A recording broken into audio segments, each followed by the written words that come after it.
countries like Tanzania, Kenya, Uganda, they have 50 tribes, they have 50 languages, and they are a nation, they are intact, they are together, they are working.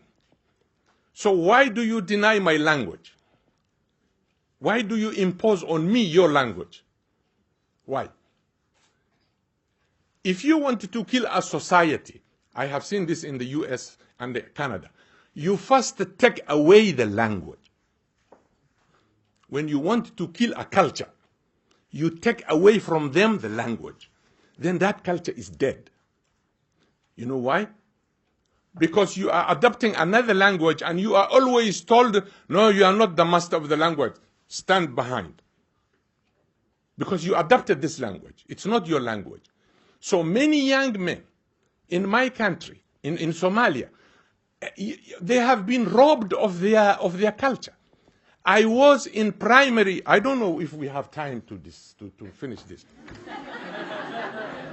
I was in a primary school. I went to register. There's this old man that came, he's a Rahawin, wrongly called Rahawin, but they are Rewin. There is no Rahawin. He came to register his son at the same school. Me, I was already registered, but we are just standing there. So he doesn't speak another language. He speaks only the Rewin language. Is that a crime? So the headmaster, he said, I want my son to be registered. I am here. I was living somewhere else, so I moved now here in this area. This school is near to my children. I want to be registered. And listen what the headmaster answered. He says, "War Somalidii baan wax u la'nahay."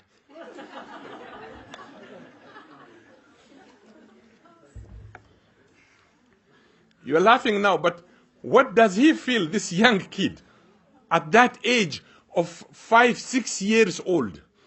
Let me translate.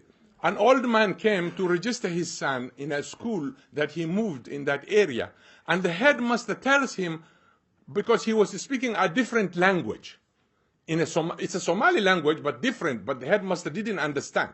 Now the headmaster answers the father, look at him. We can't get spaces for Somali children. And he's asking for space. So who is he? Where did he come? He's a Somali.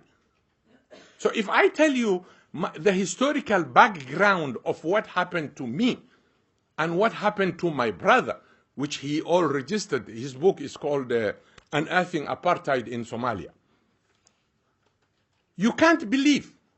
When my brother graduated from primary, all the teachers, all the parents were invited there, and my brother was #1 in that school.